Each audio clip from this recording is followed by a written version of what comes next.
আসসালামু আলাইকুম। আজকে আমি রান্না করব বড় মাছ দিয়ে জালি কুমড়ার তরকারি।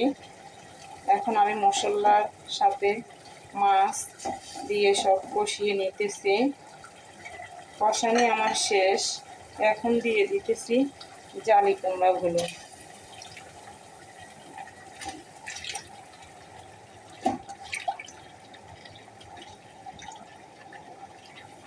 মাছের সাথে একসাথে যদি আপনি তরকারিগুলো দিয়ে ভালো করে কষিয়ে রান্না করে ফেলতে পারেন, তাহলে আপনার তরকারির স্বাদ অনেক গুণ বেড়ে যায়।